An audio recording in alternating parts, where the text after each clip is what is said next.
Hey there, Mary Farias here with 5 minutes is better than nothing of self-development. We're studying my book, How to Study Napoleon Hill's Think and Grow Rich. We're on chapter 7, Organized Planning, page 158. Some fertile fields in which new leadership will be required. Before leaving this chapter, your attention is called to a few fertile fields in which there has been a decline of leadership and in which the new type of leader may find an abundance of opportunity. First, in the field of politics, there is a most insistent demand for new leaders, a demand which indicates nothing less than an emergency. The majority of politicians have seemingly become high-grade, legalized racketeers. They have increased taxes and debauched the machinery of industry and business until the people can no longer stand the burden. Second, the banking business is undergoing a reform. The leaders in this field have almost entirely lost the confidence of the public. Already, the bankers have sensed the need of reform, and they have begun it. Third, industry calls for new leaders. The old type of leaders thought and moved in terms of dividends instead of thinking and moving in terms of human equations. The future leader in industry, to endure, must regard himself as a quasi-public official whose duty it is to manage his trust in such a way that it will work hardship on no individual or group of individuals. Exploitation of working men is a thing of the past. Let the man who aspires to leadership in the field of business, industry, and labor remember this.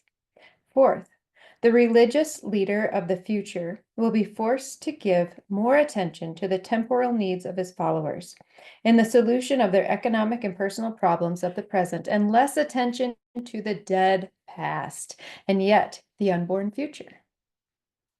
Fifth, in the professions of law, medicine, and education, a new brand of leadership, and to some extent, new leaders will become a necessity.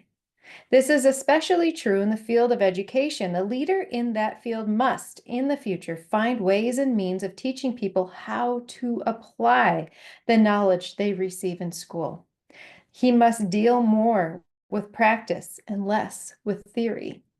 Sixth, new leaders will be required in the field of journalism. Newspapers of the future, to be conducted successfully, must be divorced from special privilege and relieved from the subsidy of advertising. They must cease to be organs of propaganda for the interests which patronize their advertising columns. The type of newspaper which publishes scandal and lewd pictures will eventually go to the way of all forces which debauch the human mind. These are but a few of the fields in which opportunities for new leaders and a new brand of leadership are now available.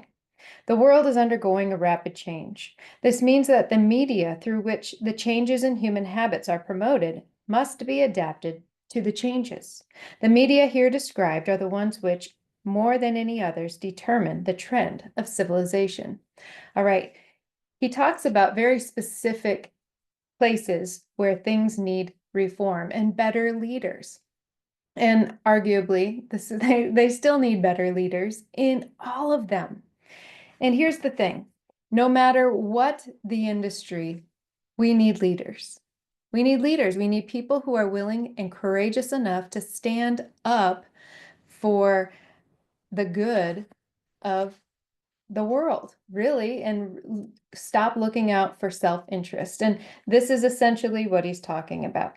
Leaders are looking to lift their followers up rather than lead by fear. So if you are courageous and ready to step into leadership, I encourage you to just think about different ways that you can step into that leadership role. There are so many, and he just lists a few, and we just have to be creative and think about what our interests and our desires and our talents, see where they lie and see where they match up to the leadership positions that are available in your space. All right, that's it for today. I'll see you tomorrow.